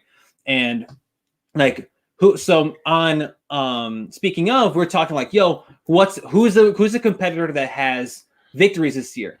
And Paul Preston, who was on the show, he mentioned his own name. Someone like a Video Drew would make sense. You know what I mean? Just like look around the board and who has victories this year, and we'll go from there. That's where we'll realize where that's when we'll go and have that discussion. But we'll see. Whenever Kevin Smith gets his next match announced, then we'll talk. It probably won't happen until June. Let's be frank, June or July. But like his first established W against another person who established W. It could be much sooner. It could be much sooner. Just want that too. That too. Like we don't know, but just to talk about Stacy for a second, like I know Stacy's been a real question mark, especially in the last year or so, about like, does she care? Does she want to play? Obviously, she gives a shit. And like I don't want to hear anymore. Like Stacy don't want to be here. Like that's if she didn't want to be here, she wouldn't have been in the draft. Let's be frank. But like she played a decent game, but like I said earlier in the Schmoedown, decent doesn't cut it. Like the quality of the game has gone up so much, especially in the last 12 months, where you got to be really, really good at what you do. And Stacy was good, but Kevin Smith was just good enough. If you know what I mean. Hey. So, yeah, but that wasn't the first match we got. That was the first match we got on Friday night. We had two. It was a real treat on Friday. Honestly, the champ is here. The GOAT is back, baby. John Roca played on Friday, and it was crazy as hell. Oh, I'm sorry. I got that theme gets me John Roca. But yeah, Dan Merrell, five-time movie trivia Schmoedown singles champion of the world. Undefeated when going in as the opponent, in the championship matches. Undefeated going in as the challenger. You gotta love it. You gotta love it. You gotta love it. Right. No, Dan Merrell, I mean, what else do we expect out of Dan? I feel like we're recycling, like when his last singles win, let's take that same conversation and just swap out the names of the whoever the champ was at the time. So Bateman, right? So we just have the same conversation because I feel like Dan, we know what we're getting out of Dan. And at this point, it's more so what are we getting out of whoever the challenger is. So in this case, it's Collins. Well, that was for the first time ever. It was probably reversed because everyone went into it saying, well, hear me out. Because everyone went into this saying, we know what we're getting out of Collins. Now, what's Dan going to do to try to win his title back? That's what the conversation was leading into this match. Okay. I was under the impression where, like, because we obviously know what a Dan Collins Merrell or Collins, Jesus, I just had a brain aneurysm. What a Collins Merrell match looks like. We know what that looks like, and obviously it was fantastic. It was the best match of last year. But the follow up was the question, and it's like, how is Dan gonna switch things up, or how's Collins gonna adjust to a hungry Dan because Dan's whole ass faction turned on him immediately after that match ended. Mm-hmm. So it's like, what have you done for me lately? Oh, just be the champ for a majority of the year, no big deal. But the stuff with Collins and Merrell, to me, what spoke louder, as much as Dan winning his 5th singles belt is nuts, Collins' loss was louder to me. Not because he played bad, and I don't want to hear any slander from certain people on the screen right now. He had a really, really good game, yes, and if it wasn't Dan, he beats whoever the hell he plays. Anybody. Correct. But like the pesky 5, the pesky ass 5. Hey, he admits it. The pesky 5 has it's sunk Adam Collins. I mean, trust me, I am a Collins merc. I didn't have to make my point. Collins chokes on the 5 again. Okay, stop it. Your verbiage. Stop it. I'm kidding. You know I'm kidding. Just to no, you're not. You meant every word you just said. No, I used choke to get under your skin, but ultimately he missed his 5. That has been my biggest complaint about Adam Collins is that when you look at his 5-pointer, his percentage ain't that high. Like he hasn't seen too many of them. Let's also keep that in mind. Yeah, but of the ones he's seen, he's missed more than he's made. Sure, yeah. But I mean, the quality of what my man's been playing on top of on top of his opponent's quality, he typically hasn't needed a 5. But for Dan, he has. And let's be real, for any Dan Merrell match, if you're the opponent, to beat him, you gotta get your 5. You got to get your 5. And Taylor clicked in the chat said, I thought Collins was winning that match literally until he answered that 5. Would be insane to say he didn't play well. Right. And I know like the masses in the movie trivia Schmoedown fandom, we love Dan. We love Dan. I mean, when we were watching it together, and like y'all heard me, my unofficial nickname for Dan Merrell, like, damn, Dan, damn. Like we didn't record it, but like I call myself saying it multiple times for multiple different reasons, whether you're missing the first question or nailing the 5. To be fair, when we first started watching this match with the 3 of us in Quiz Show, we heard Dan miss that first. We heard Dan miss that first question. And we were like, "Oh snap, that might be the match," because this was one of those matches that, like Star Wars, had the potential to be first person to lose or first person to miss a question loses. That's what it's been a trend. We saw it with Mara and Changer. It was a trend. And apparently, it was the last person to miss a question in this match lost. So right, like the stuff with like these 2 guys are so good at what they do. They're both, and Collins is top tier movie trivia answerer, right there with Dan. Like both these guys know exactly what they're doing. It's just, I believe it was A Perfect Murder was the answer to the 5-pointer. Correct.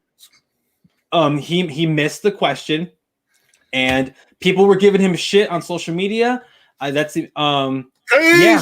Cinema. Black Cinema, Dan Merrell, the connoisseur of Black Cinema, gotta love it. Although that I will say, I was like, they just asked who what movie is they it? asked for a director or for a movie. Yeah, they asked for a movie. Malcolm D. Lee's first. I'm like everyone knows that's Best Man Holiday or Best Man, right? Not Best Man Holiday. They gave him the year, the director, and actors that were in it. I'm like, that's Best Man. Please tell me this man gets this, please. And apparently, he was studying up on his Black Cinema as a white man should. So Dan Merrell, obviously a connoisseur of Black Cinema, like the match. What a damn good match. It doesn't touch the first one. I think the first one, obviously, them going to sudden death definitely helps. But there was I felt like there's more stakes, and the atmosphere around it was so much bigger. But this time around, like Dan winning his 5th singles championship is definitely something that we cannot not praise. Like, oh my God. And then I feel like I've been talking about this for 10 minutes. Shug, what'd you think of the championship match on Friday? That was a great match. I mean, you look, these are 2 of the top players. I said I was super excited for the match, not only because you had Adam Collins versus Dan Merrell, the rookie that took the belt from Merrell and the greatest of all time, but you also had Shannon and Kaiser in this match. I think that this match, 2 of the best managers doing it right now too. Yeah, 2 of the best managers doing it right now. And look, at the end of the day, the difference between me is choking and you just miss your question is Adam Collins wasn't going into the 5th round with a 6-point or 5-point lead. That was Ben Bateman. Cool it. Adam Collins was only like up 1 or 2 points. I think he was up 2 points going into the first round. Which that's not choking to me. That's not choking to me. Let me say, no. I know. I'm just saying overall to me, that's not choking to me. And let's be honest, Dan Merrell had to answer all 5 of his, and I think what did Collins answered his second and third. He got his 2 and his 3. Missed the 5. He missed the 5 because Dan got all 3 of his 5th round questions. So you got to give it up for how great Dan Merrell is, but you also got to give up how good Collins is. And how's Heisenberg nailed down the head too? Yeah, go ahead and read that comment. That's fine. Collins B. Merrell is on the way to becoming the greatest singles rivalry of all time, in my opinion. I could see them going back and forth many times overall the next few years. Oh, for sure. Without a doubt. Dan, Chris brought it up earlier. Dan, or maybe I was talking to Quiz Show in the interview I did this before. Jeff and I get confused all the time. It's okay. I'm just sorry. I've talked a lot of Schmoedown in the last 5 hours. Give me a break. No, you don't get a break. How dare you? What makes you think you deserve a break and not us? Dan, Roca, and Snyder are the 3 players that Father Time has not caught up with when it comes to this game. Like, Wait, did you just give love to Snyder? it- This episode really has become the Twilight Zone. Oh my god! in terms of the fact that they're still playing at a high level and they started playing early on in this league. They're OGs. Yeah. They're OGs. And they're still Roka's really OG. Super OG. but He's they're super still OG. all playing at a high level that a lot of other players haven't over time. Right. Unfortunately, looking at Mark Riley, that's one of them. Sorry, that's the first name I think of. Yeah. And no diss, but it's like look at the stats, look at the numbers. It's literally a diss, Chris. You're literally. It's not. I'm not dissing him, dude. I love Mark. I mean, look Don't- at Mike. Look don't at Mike turn me against him, Kalinowski. Judge. In singles, at least, Mike isn't playing the same way he did for a while in singles. He lived up to his living up to the moniker, right? Taking an L in the first round of Perry, some real shit. Yeah. But like, it's just one of those things, man. We're seeing a lot of the old heads have been making their way out of the league. And those are three guys that have just had staying power to stay within the top 5 for the most time. So, and the crazy part is, like, yeah, they're seasoned vets, but look at this entire episode of this show, right? And look at the names we've been dropping, like Newman, Lieberman. We're out here talking about Adam Collins, and Adam Collins showed up on the scene less than a year ago. Like these guys are the future of the league. If they choose to stick around, like, we're potentially looking at future singles champs across the board. And that's just the names we've mentioned today or in this episode, let alone everybody else that we haven't said. There's a bunch of potential names. We could see Oyama take that belt back, like get that reign that he wanted to have before some personal stuff got in the way. Bateman's still out here climbing. Bateman's still out here, one of the best players in the league, regardless of what some nights say on screen, right? Like Shug. I see your bias creeping in. I just want to put something into perspective for you right now. In the top 30 rankings, we have 4 rookies. In the top 30. Mm-hmm. I don't think a lot of people have expected them to be in the top 30. Maybe like the bottom of the rankings. There's a lot of talent. But like, we have the highest rated rookie on the top in the top rankings is Downtown Griffey Noobs, followed by the Rager Rick Radis. Nice. He should even be in the rankings. Followed should be out. Friend of the show by Peggy Gubbins. She should be. Yeah, and rounding it out, Peggy's good. Is the tyrant Ty Lieberman. Yeah. So Rick Radis doesn't even belong in the Schmoedown. He needs to go to the FCL. PLD would love that. Yo, right? Speaking of Schmoedown, said Hoik should go. I'll say it for a spin from the reel. No, wait. Again, the views of Suge Knight do not reflect the views of us. Christian, if you're watching this, Chris, if you're watching this, or Christian, if you are watching this, I do not co-sign what Suge just said. Hell no. Juan Rivera in the chat. Oyama, the only singles champ Dan hasn't beat on some real shit. That's true. Wow, that's Dancing with the Stars. Thank you, Tyler. Can you get me on there, please? He's calling Tyler. Taylor. I always call him Tyler. Who? Bad. How's Heisenberg in the chat? I would call it a diss in regards to my Mark Riley comment. The numbers speak for themselves. Riley isn't the champ he once was. The game isn't what Mark Riley used to play too. Let's also keep that in mind. You're absolutely right. But good point. He hasn't beat Christian. Doesn't mean my man Christian will never play Dan Merrell. Right. Yep. No, and I don't, and I joke wholeheartedly, House Heisenberg, when it comes to dissing Mark Riley. I am the old believer is you don't talk smack on people that have paved the way in any sport. Like I get into it with Matt all the time because he's constantly dissing Big Ben for the Steelers. Not personally, that's your own business. If you want to talk right, his personal life aside. Yeah, aside. NFL wise, we've had a conversation about this. I'm never really dissing Big Ben. You always are. Matt disrespects anybody that has some type of he's success. Not good anymore. I comment. That's what we're talking. But we're talking about that right now. I know, but that's what we're talking. But that's what we're talking about right now with Mark Riley. People are saying, well, he's not that good anymore. I just feel you shouldn't say stuff about somebody, even if you know it's true. I just that's the type of person I am because sure. I just don't believe kicking dirt on somebody. They're not performing the way they should be. You just don't have to point it out. I'm a journalism promotional communication student. The first thing I've been taught is you don't sugarcoat things. Hey, it's remember that movie? Remember that movie, Scary Movie? Remember that Scary or Haunted House or whatever, where the guy goes, "I don't give a fuck." Exactly. Haunted House is so ridiculous. Yo, okay, off topic. But going back to what we were talking about, and yeah, see, House Heisenberg totally sides with Shook, and I totally understand your POV, Shook. And I get it. I get it completely. Like Corey all the time. Corey all the time. And maybe we'll. Corey Cameron. Go ahead, Matt. You would sneak it. Yeah, there you go. But maybe what I should say is that like the game has evolved. Did 1, 2, 3 Narnia say something about Andrew Guy? He said Christian hasn't beat Guy, or actually Dan hasn't beat Christian Guy or Oyama, and Oyama could change soon. Just putting that out there. Yeah, Guy has never been. Guy's never. What House Heisenberg saying is Guy's never been a champion. Guy's never sniffed a singles belt, let alone. No, he had another competitors match last year. Remember? Oh, shit. Well, not only that, had he, I wiped that match from my brain. Yeah, that horrible ass match. But had he beat Roca, he would have been probably in the number one. He would have probably played for the championship. Had he beat Roca a couple years ago.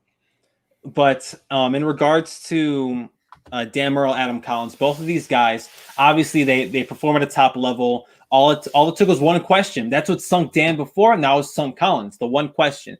It's not out here being a decisive victory. Which is another thing, right? It's not that one of these guys manhandled the other. It's that one question lost the belt for Collins, like how one question won the belt for him in December. So when we inevitably get Merrell Collins 3, which I totally think it's going to happen because I side with House Heisenberg. I think that rivalry is going to be so much fun to watch going forward, whether they play each other or not in a singles or teams capacity. Like they put on one hell of a match, and Dan Merrell got his House 5. of Champions, baby, the House of Champions. If you would have told me 2 months ago, no, not 2 months ago, like 6 months ago, that a house in Arkansas would hold two of the 6 belts. Yes, damn, there's 6 belts. 2 of the 6 belts in the Schmoedown. I'd be like, Arkansas, what the hell? I'm close to Arkansas. 5 singles. IG, Star Wars teams, 5 belts. There's 2 teams. Belts. Technically, there's 2 teams belts. That's why I said 5 belts. Right, but the stuff with I keep saying that with Dan and Merrell, House of Champions, 1,000%. Like they're both killing causes in the standings. My God, it's a 13-point lead from the second place team for the dungeon. Granted, at this point last year, the exchange was in the exact same position. So let's keep that in mind. Yep. I said don't get too excited. Do not get too excited. Some real shit. Because I agree with you. Don't get too excited because at the end of the day, what's going to happen is those heavy hitters that got you all those points are basically on the shelf until there's someone else there to challenge them. Mm-hmm. That's it. So for what faction? Just for whoever's the champ. For example, if you have a championship, you're not defending every month. You may defend every 2 months. I think they're going to be defending a lot more than it. No, that's why I said. That's why I say every 2 months because it sounds like we're going to have at least one belt defense per month. Yeah, maybe I could agree with that. So it's every 1 to 2, and this month we had the singles one, and then we get teams at the end of this month. It's teams and singles this month, right? And that who knows what we get next month. Yeah, I think like nothing's been announced yet. At least nothing set in stone. My guess is we will get an IG title match late next month, early next month. Because also we're going to make the number 1 contender play twice in 2 weeks, possibly. Because okay, for all we know, there's a chance that match, even though it's live, could be pre-recorded. We don't know that yet. Yeah, that too. So keeping that in mind. To acknowledge Snake Jazz, great name, Snake Jazz. The difference between this year and last year is that last year, under the year's rules, Dan versus Collins would have decided the faction race. Yes, sir. Like on some real stuff. And the Star Wars, according to Corey Cameron, rematch is next month. Yes, we do know that for a fact. We just don't know exactly when. And so follow up with Snake Jazz. So we're gonna have Star Wars and IG. Those are my 2 predictions for a title match next month. Word. And it makes sense. I prefer damn whoever wins is gonna, or if Damon wins, he has to face 2. Damn, that's rough. Title matches being worth 7 to 8 points makes points in title matches much more important. Dan holding the title last year meant nothing. Yes, I agree with you, Snake Jazz, 110%. You can say that for everybody that's held the belt in the last, 16 months. I will say this. Keep in mind, we also have Collision in late June, so I have a feeling for live events, don't expect to see a single title defense until a single title match until Collision, with the exception of Star Wars, because like I'm talking about in June, because we're saying Star Wars is in May. Star Wars is in May. Don't expect to see a titles match in June until Collision. I see what you mean. I get you.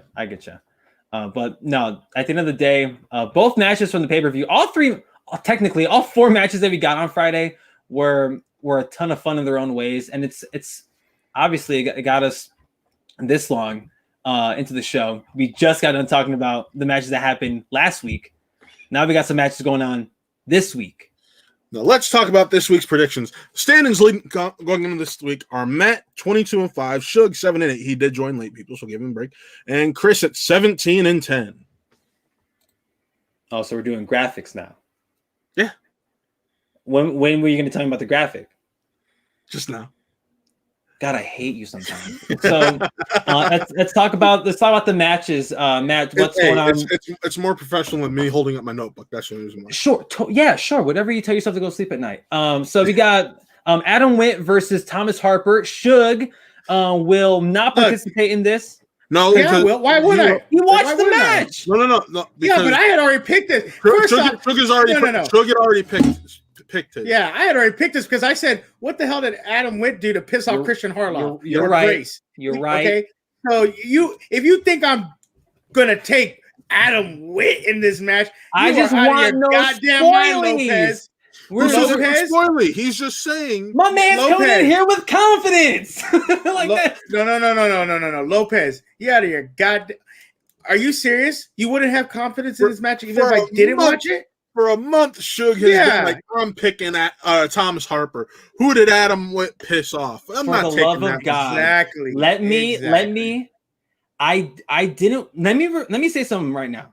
I didn't want Suge to say anything about this match solely because he's seen it.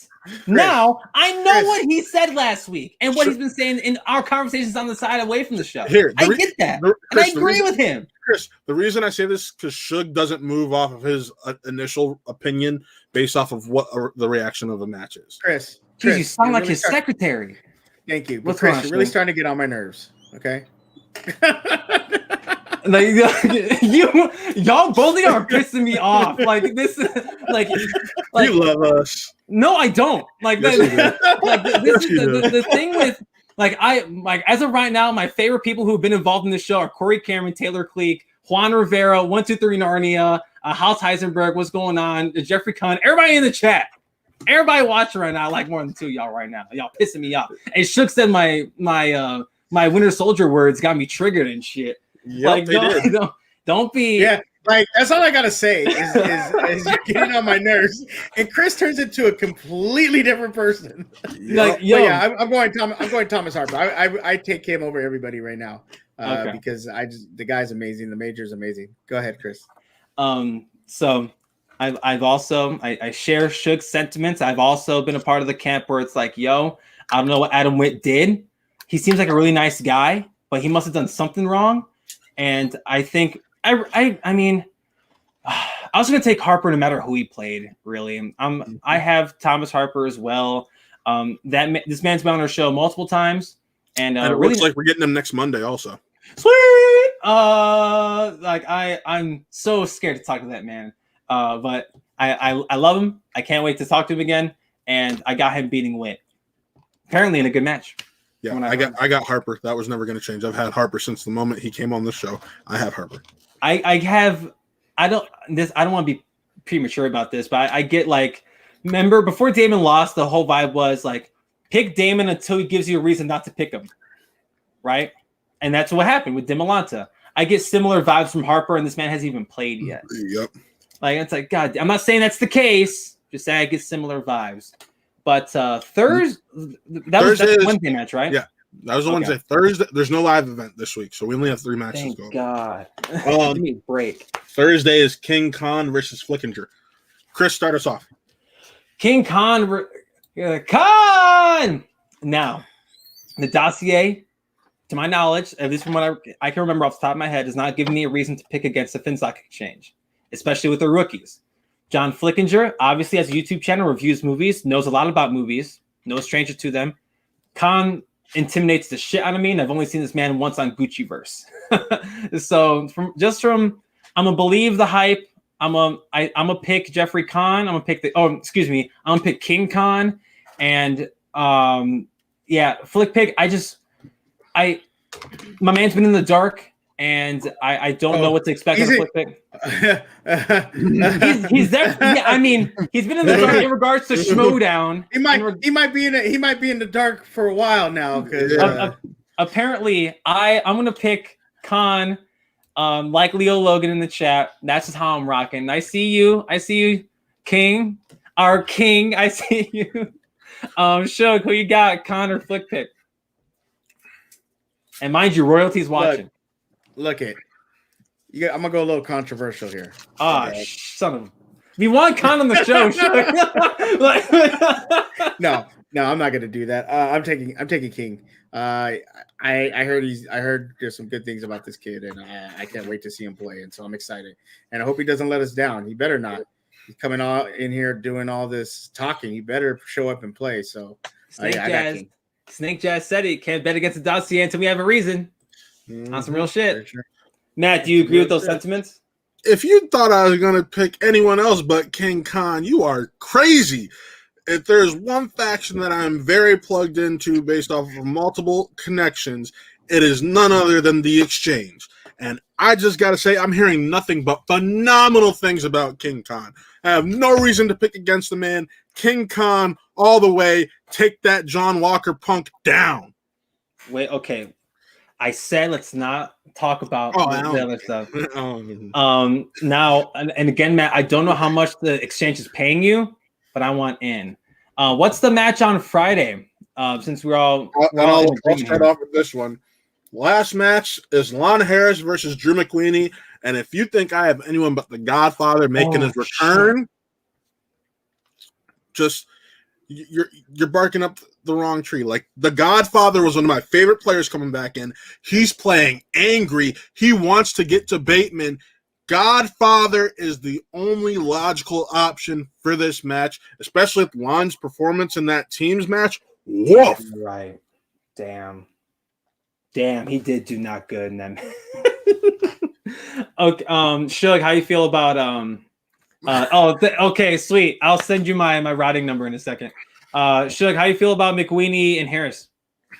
I have to agree with Matt. The way Lon's been playing. Now watch Lon go and TKO freaking right. At this point, right? But we're going off of what we see. And look, let's just be honest. Lon has not been playing. Lon's last 2 performances are yeah, it hasn't been good. And it's like, how can I pick you if you haven't been playing good? And this is a sport. And I'm not trying to disrespect them, but like, I think we found the new doo-doo father. You know, and it's like, dude, come on, man. Like, I don't know what's going on, but you're just not playing to what we thought you were last year. And so I have to go with Drew Mcqueeny. Snake Jazz is on some. Every game is new. Like that's why, like, when we say people are streaky, like every game's a new game, and we'll see what happens when the time comes. That Lon performance with Final Exam and Shazam left a bad taste in my mouth. And I know Lon hasn't had the best of luck recently, and the character work is still getting them over, but you got to back it up in the matches, right? Like that's some point the character work falls flat. You're not performing. It's just like, what is the point of the character work? I'd rather see somebody show up and do minimal character work, but play the game and be competitive rather than Sure. someone do great character work. We've seen happy but mediums it's- between the two. So, Chris, I take it you're picking McQueeny also? I mean, Lon Harris, God bless America. Like I will always go back to the Adam Collins match because that's when I start to be like, wait a minute, like this, and I know my man was confident, and it was all fun and games until Adam Collins. We found out he was really good at horror movies. And I remember watching that match and thinking to myself, oh my God, not only is Adam Collins my favorite, but Lon Harris, like my man just got knocked out. My man just got, it's embarrassing, right? I would use a Smokey gif, but hey. Oh, right. Yeah. Like the you got knocked up. We're refraining from the F word. I'm trying to in honor of Christian, because Christian, like, I get it. I try to refrain. He's made valid points that some families do watch these shows together, so I'm trying to refrain from it. But if a curse word slips out, it slips out. I'm sorry. Right. So I also had Mcqueeny. I'm excited to see the Godfather come back. I'm really, really excited to see Drew come back. It's been a while. My man's looking lean. He's looking good. What music do they use for him is my question. Because they're not going to use the Godfather scene or the Godfather music because copyright strike. Right. Probably. Oh, do they give him his own music? That's a good question. Do they get like they gave Dan Merrell a Jaws knockoff? Do they give McQueeny a Godfather knockoff? They gave Radis his own music. Like what? But I got the entire behind the scenes scoop on that. I just want to say it is a great story. Scoop. They should pay homage to the Godfather theme as much as they could. That's the correct answer. Yes. Hey, they did it for Dan. Just saying. They did it for Dan. House Heisenberg. Right, dude. Damn, Dan. I really want to see Lon win a belt, but yeah, I agree. He's been hit or miss lately. And he's bringing down he's bringing down Final Exam, dude. And I feel bad for Paul. Yeah. Of all people. Like Paul Oyama, he's really freaking good. He carried Final Exam in that match against Shazam, but they fell short. And Snake Jazz in the chat might as well use the Usual Suspects theme because it was deliberately designed to sound like an 80s song. I mean, sure. that's a valid point as well. Yes. But is it that time, Matt? Yeah. That's the show. No, we got Real Slice of the Week. No. Sorry. Jesus Christ. Sorry. No, we got Real Slice of the Week. Sorry. No, sorry. Real quick, Leo Logan. How about the cutscene where Clark is demoted from commissioner to desk announcer by Grace? Right. The cutscenes, duh. Yeah, we got to talk about the cutscenes still. I forgot. Duh. Yep. I forgot about Will Slice of the Weekend. You forgot about cutscenes. Right. You're about to end the show. You forgot about everything. But look. Well, you said, Matt, is it that time? I'm like, I guess that's no, we're not done. So, yes, let's talk about those cutscenes. So Clark got demoted. No more commish. Just a desk. That's one hell of a demotion from commission to desk announcer. And our president, Grace Hancock. Shug, I don't know how you feel about our president, Grace Hancock. I think she's doing a tremendous job. And I think she's amazing. I don't know why people are having such a hard time with her. She, look, hey, I like Clark on the desk. I don't have a problem with I think Clark's great in whatever capacity we'll take her in, whether if it's her competing in tag or if it's her at the desk or her being Lois Lane. I'll happily take some Clark Wolf in my life. But I thought they were gonna put her back in the plane. That's what I was really hoping for. But I mean, at the end of the day, right? Like I trust Grace Hancock and what she's doing. Like our president deserves her respect. She's not only is she active in the Facebook group, but look at all the stuff that she's doing in the videos, right? Like she's active and she's doing more than what Christian's doing. Like she's making Christian look like it's like, yo, like you started this, you're the chairman. I bet. Look at what Grace has done in the last few weeks, bringing in tournaments, announcing all these great matches. We're out here like. And if anything, we're getting more Clark Wolf. Like her being the commissioner, we only got a little bit of her, but now at the desk, that can mean a lot. We get more Clark. Like, hey, can we really complain? I'm out here rocking. I'm out here rocking with the president. If I say so myself, and obviously Shug would agree. Like the president just just trust the president. Trust the process. Trust the process. Trust the process. I bet Grace has some great stuff on her hands, especially things that we haven't seen before. But I want to talk about that Winston stuff, right? Because that happened early, and I mentioned it earlier, but Matt was like, no. But since Matt's not here, oh great. But we'll let's talk about this Winston stuff. So with Big Brother watching over us, that's how Winston kind of was in this cutscene, right? Like we get Chandru. Yeah. Chandru is over here, like he's still trying to break apart Swag from the inside. He's trying to still convince Laura Kelly to be with him, and they think that they have Paul Oyama, which is something that we saw a little bit earlier in the week too. Like, oh, do they have Paul? That was the big question. Oh, is Paul gonna do this? Paul gonna do it? And then who pops in? Winston Marshall. My boy! Yeah. Matt's dad, Winston Marshall, popped in, and I think it was a great swerve. I like the Winston attitude. Let's keep this attitude going. I think Winston's been a way better heel than face, in my opinion. Granted, I like heels more than faces in the Schmoedown, but it was a great swerve. Is the storyline coming to an end? I hope so. I don't think it is. I mean, they haven't left off. They haven't acknowledged the Jay stuff. You haven't tied up the J. Exactly. You haven't tied up the J side of things. GD. And we'll see. We'll see what happens with the J stuff. Shug, did you like the cutscene with Winston? I loved it. I think it was I didn't see it coming. I thought maybe they were just gonna stick to what Paul turning. Obviously Paul turning. And I actually did like it. I did like Winston's attitude, and I did like how he was able to kind of go at Kelly and just say, look, you're part of our team, get your shit together, or or go cry somewhere. And I was fine with that. It's a little harsh, but it is reality. When you're part of a team, you have to accept the fact that you have to that you're part of this team now. And I get it. It's you want to play for you like playing for corruption and all that, but and Winston didn't put her in her place, but Winston told her the truth. And she agreed with him. So I was okay with it. I was okay with the storyline. I liked it. And I'm down to see where this goes.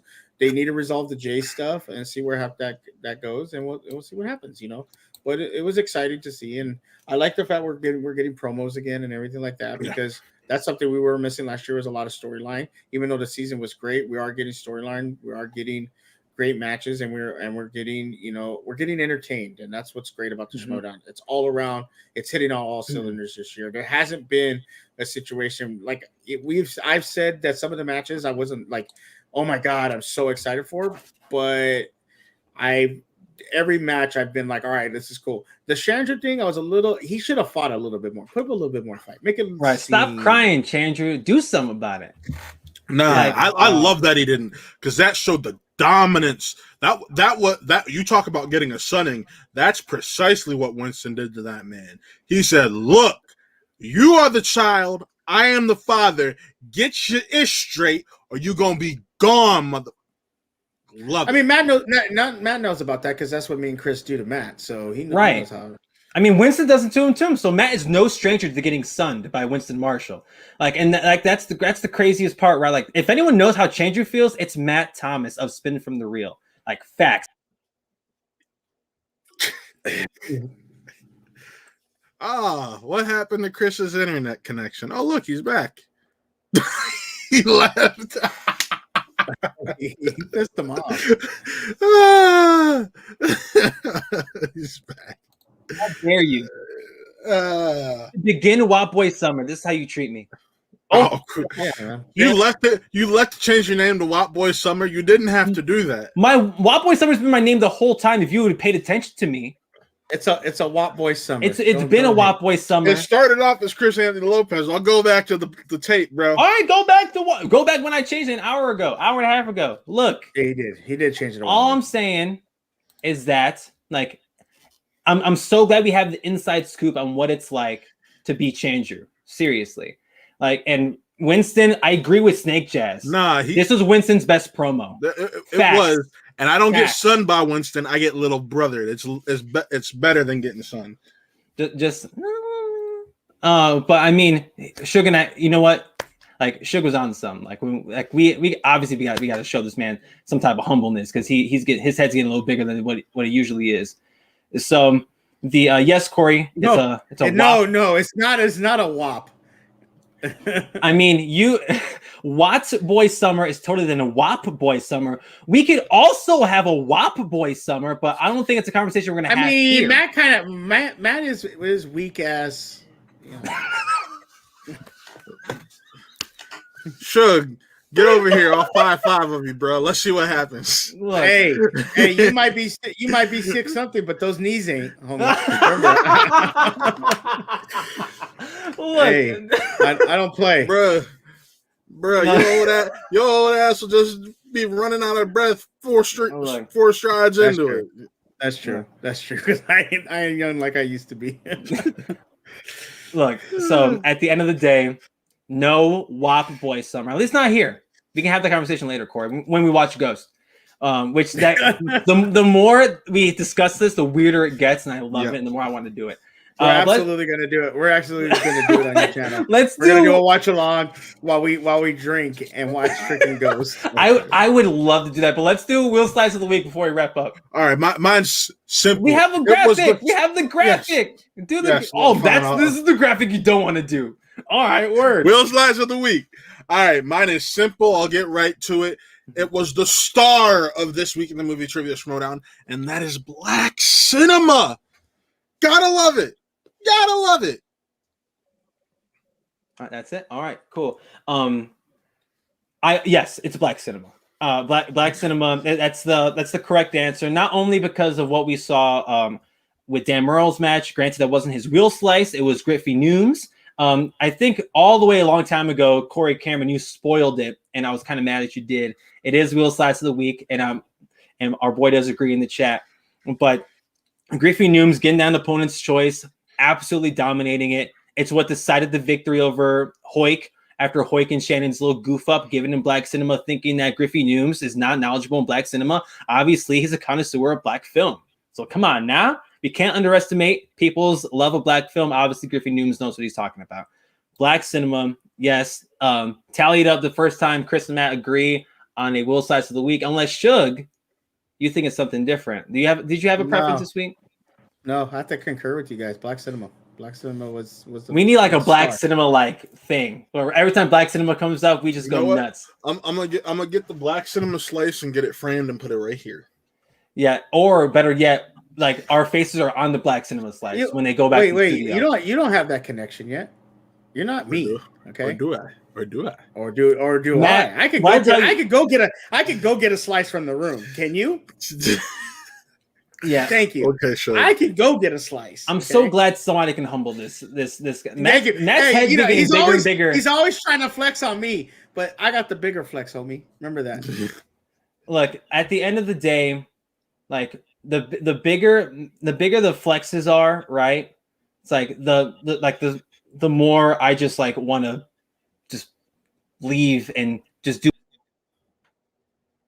but I can't. Because somebody got to level this man, especially like Suge. It's a 2-man job, especially how big my boy's head's already is. But Snake Jazz one more time. Griffin knows movies of all types. He's great. Yes, he is. He's fantastic. And I can't wait to see more of him going forward. With the dossier's proven to be killer so far, but we'll see what goes on going forward with the exchange. It's been a month since the regular season started. Let's also keep that in mind. But Matt. Sure. I think it's that time, brother. That's the show. If you stayed after mine, right? If you didn't preemptively leave when Matt did it last time, yeah. So be sure to follow us on the socials down below. What Movies Matt, C. Anthony Lopez, spin from there. And look, there's a Suge Knight 323 over there. Damn right. And be on the lookout because we're gonna have some fun stuff, fun guests coming on the next couple weeks. There's something we just found out during the show that I know all three of us, some of us more than others, are losing their damn mind about, and I cannot wait. We cannot wait to tell you guys when we can. So, Suge, where can people find you on TikTok, brother? Suge Knight 323. I just got up to 200 followers, trying to get to 1,000. Yeah. Appreciate all those people that got me there. So I'm gonna do a video in a minute, kind of just explaining my content. You can also find me on Twitch at Suge Knight 1323. You were doing some magic, right? Yeah, I was playing some Magic today. Going to be playing some Apex within the week. Maybe some COD, some other stuff. Maybe get Chris on some COD so I can hear him cuss out, playing. Yep, I know that he looks like he rages when he plays COD. Yeah. Rager, brother. That's all me, dude. I embody my inner Rick Raditz when I play some Call of Duty. And then you can find me on obviously Twitter, where Suge Knight 323. Make sure to follow me. Appreciate all you guys that do follow me, and appreciate all the love I get. See, yeah, like Suge does some great stuff on TikTok. Make sure you follow him. And I don't know who we have to talk to. Is Abby Friel still in charge of the TikTok for the Schmoedown? We got to get my man Suge involved in that as well. Because let's be real, my man's doing some great content over there. But again, you can catch him on Spin from the Real. We have my man guest on every Monday, so of course come back and check us out. Subscribe to the channel, like the video, leave a comment once we're done. That helps us out a lot, really. And subscribers, so close to 200. We're so close to 200. Snake Jazz, House Heisenberg. If you guys are still in here, help us on that journey to 200. Just go ahead and subscribe. And yeah, that's the show, guys. Remember, spin from the real and not the peg.